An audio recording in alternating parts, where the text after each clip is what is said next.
नमस्कार मित्रों। आज अपन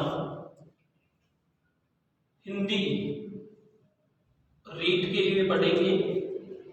चाहे वो रीट हो, चाहे वो बीएसटीसी की परीक्षा हो, सभी के अंदर हिंदी काम आएगी। हिंदी की शुरुआत अपन आज से कर रहे हैं, तो इस हिंदी की क्लास को आप अधिक से अधिक लोगों के पास भेजें, अधिक से अधिक विद्यार्थियों को शेयर करें, जिससे उनको भी फायदा हो सके। चाहे वो सेकंड ग्रेड का हो, चाहे वो बीएसटीसी का हो, चाहे वो रीट का हो। और इसके बारे में जो पिछली अपनी क्लास थी उसमें मैंने आपको बताया था। हिंदी के अंदर अपन सबसे पहले पढ़ेंगे संधि। हिंदी में सबसे पहले अपन क्या पढ़ेंगे? संधि। संधि कहते किसे हैं, ऐसा आपसे परीक्षा में कभी पूछा नहीं जाएगा, क्योंकि डेफिनेशन किसी की भी नहीं पूछी जाती है कंपटीशन एग्जाम में। आपको केवल डायरेक्ट उदाहरण देगा कि इसमें कौन सी संधि है या फिर इसका संधि विच्छेद क्या होगा। डेफिनेशन अपने को केवल याद रखना है कि संधि किसे कहते हैं? दो वर्णों को आपस में मिलाने से उनमें जो विकार पैदा हो जाता है या उनमें जो परिवर्तन हो जाता है उसे अपन क्या कहेंगे? संधि कहेंगे। जैसे मान लीजिए ए में यदि ई, ये दो वर्ण हो गए, इसकी परिभाषा बता रहा हूं आपको कि दो वर्णों को आपस में मिलाने पर जो परिवर्तन होता है वो संधि है। ए के बाद में ई है, ये अपने पास दो वर्ण हैं और इन दोनों को अपन मिला देंगे तो परिवर्तन के रूप में क्या आ गया? ए। यानी ए को और ई को मिलाने से क्या बना? ए बना। ये ही अपनी क्या बनेगी? संधि। इसी को संधि कहते हैं। अब संधि की बात करते हैं तो संधि मुख्य रूप से कितने प्रकार की होगी? 3 प्रकार की होगी। संधि कितने प्रकार की होगी? 3 प्रकार की। पहली जो संधि होगी वो स्वर संधि होगी। पहली संधि कौन सी है? स्वर संधि। दूसरी संधि व्यंजन संधि होगी और तीसरी संधि होगी जो विसर्ग संधि होगी।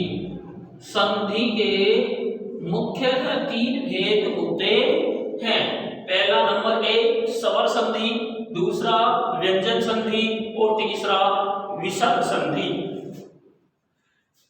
हिंदी और संस्कृत में संधि में थोड़ा सा अंतर है, ध्यान रखिए इस बात का, क्योंकि स्वर संधि में हिंदी के अंदर मुख्यतः 5 प्रकार बताए गए हैं, लेकिन संस्कृत की जो पररूप संधि है उस पररूप संधि के उदाहरण भी हिंदी में कई बार अपने से पूछ लिए जाते हैं।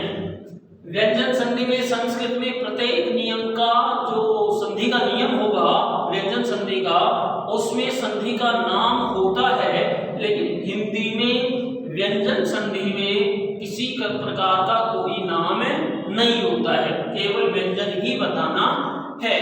जैसे उदाहरण के रूप में मैं आपको समझाऊं कि आपको दिया जगदीश, आपको क्या दिया? जगदीश, और पूछ रहा है कि जगदीश में कौन सी संधि है, तो अपना उत्तर क्या होगा कि जगदीश में व्यंजन संधि है। लेकिन यही जगदीश यदि संस्कृत में पूछ लिया जाए तो वहां पर जसत्व संधि होती है। तो मेरा समझाने का मतलब ये है कि संस्कृत में व्यंजन संधि और विसर्ग संधि के भी नाम चलते हैं, लेकिन हिंदी में व्यंजन संधि और विसर्ग संधि का कोई नाम नहीं होता है, केवल नियम होते हैं और संधि अपने को विसर्ग और व्यंजन ही बताना होता है। अब अपने पास नाम याद करने की बात आई तो नाम केवल अपने को स्वर संधि के याद रखने हैं, जिसमें पहला होता है दीर्घ संधि। पहली संधि कौन सी होती है? दीर्घ संधि। दूसरा इसका होता है गुण संधि।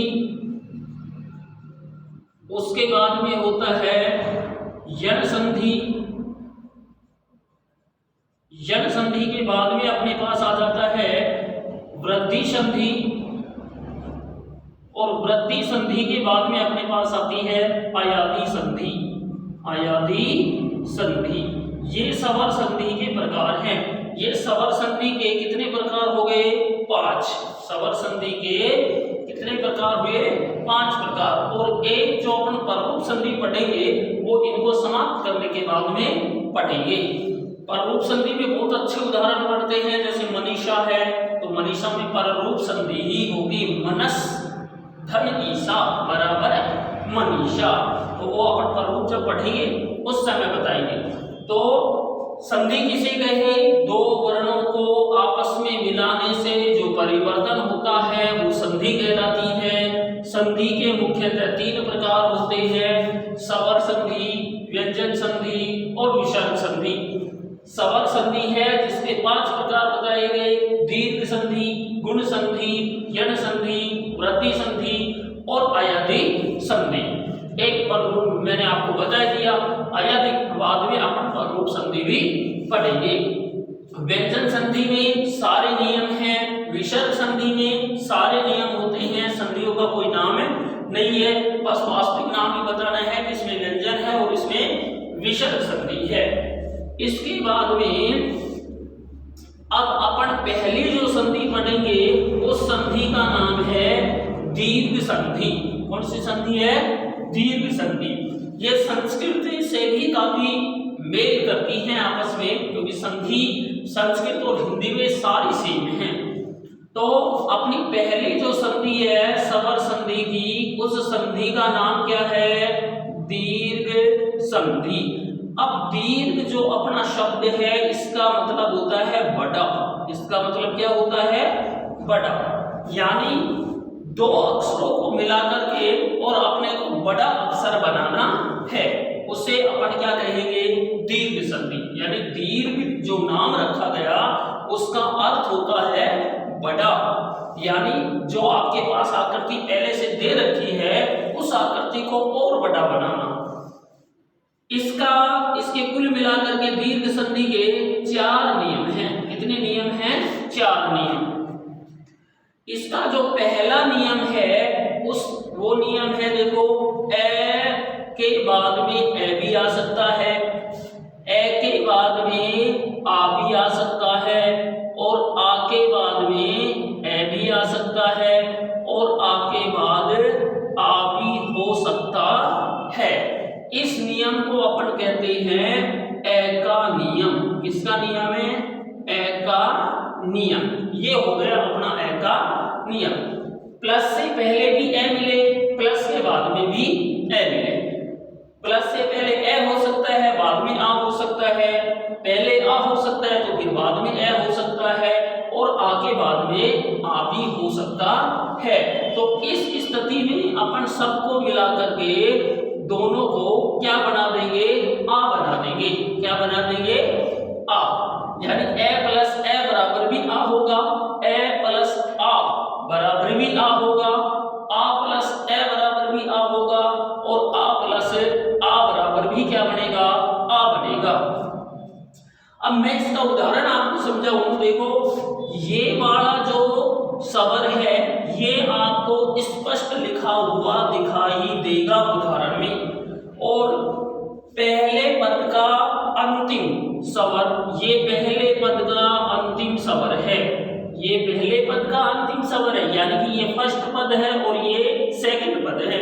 तो पहले पद का अंतिम जो वर्ण अपन देखना चाहेंगे वो किसी व्यंजन में मिला हुआ स्वर होगा, और दूसरे पद का जो पहला स्वर अपन देखना चाहेंगे वो स्पष्ट स्वर के रूप में आपको दिखाई देगा।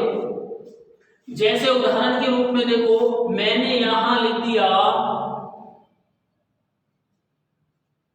उदाहरण में मैंने लिखा केशव प्लस आनंद। केशव प्लस आनंद लिखा मैंने। क्या लिखा? केशव प्लस आनंद। अब देखो, आपको कुछ नहीं करना है, नियम याद रखना है। संधि में केवल जो प्लस लगा हुआ है उसके पास वाले वर्णों को ही देखना है, बाकी में कोई छेड़खानी आपको नहीं करनी है। प्लस के पास वाला एक वे है और एक क्या है? आ है। तो वे में तो मिला हुआ है वे में क्या मिला हुआ है, ए। तो इसका मतलब केस को अपन ऐसे कैसे लिख देंगे, ये केस हो गया। उसके बाद में अपन वे है, वे को हलंत कर देंगे, यहाँ वे पूरा है और यहाँ वे क्या कर दिया, आधा। अब आधा कर दिया तो वे में यहाँ ए मिला हुआ है, तो यहाँ बच गया अब ए। उसके बाद में प्लस और आगे लिख देंगे आनंद। अब इसके बाद में अपने को क्या करना है, देखो सबसे पहले वो की वो स्थिति आ जाएगी अपने पास, केशव वे हलंत हो जाएगा, ए के बाद में आ। अब अपना नियम दूसरा पड़ा है ए में कि ए के बाद में क्या आए, आ आए, तो दोनों को मिलाकर क्या कर देंगे, आ कर देंगे। तो यहां तक का काम हुआ। अब लास्ट में आपका बच गया नंद। क्या बच गया, नंद। अब देखो के का के लिखेंगे, से को से के रूप में लिखेंगे, वे आता है ए प्लस आ बराबर क्या बनाया, आई बनाया। तो इस आ को इस वे में मिला देंगे। अब वे में ए मिलाएंगे तो वे पूरा, और वे में आ मिलाएंगे तो ये क्या बन जाएगा, वा बन जाएगा। और लास्ट में क्या बचा हुआ है, नंद।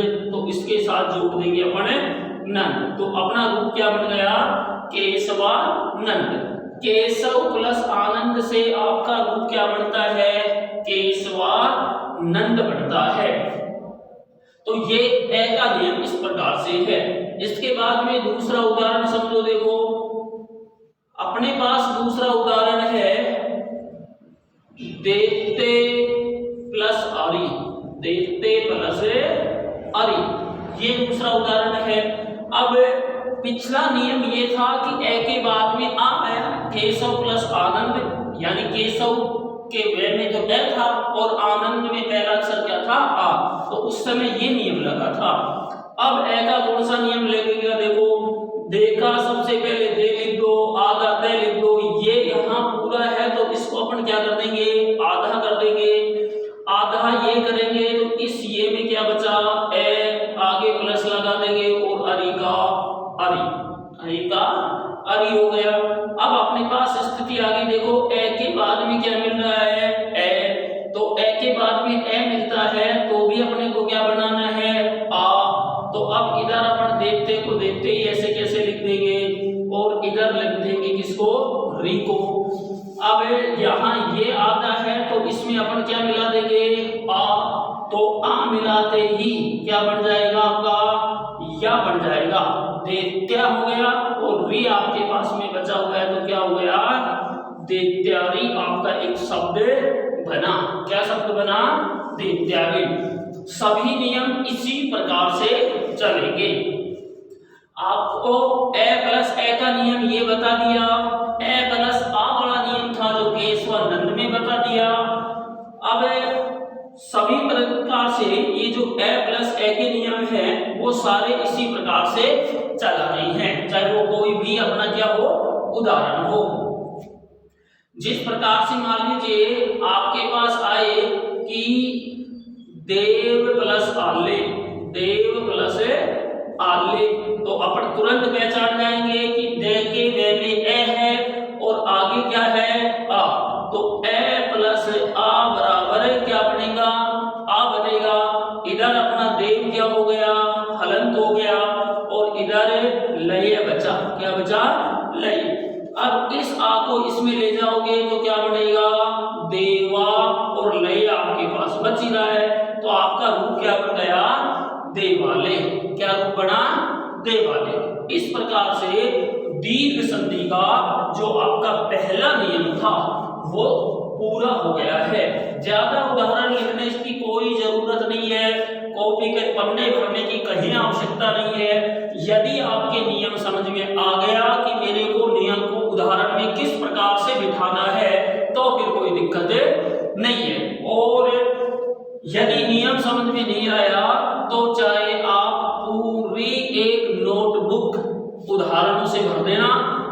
यदि नियम समझ में नहीं आया तो नोटबुक भरी हुई भी काम में नहीं देगी, क्योंकि कंपटीशन एग्जाम में ये कभी फिक्स नहीं होता है कि मैंने दीर्घ संधि के 50 उदाहरण मेरे को या कोचिंग में लिखाए या मैंने खुद ने तैयार किए हैं और मैंने कॉपी में लिख लिए।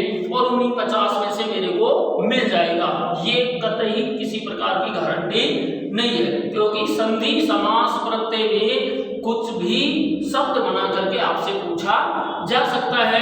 तो इसलिए आपको इस नियम को याद रखना जरूरी है।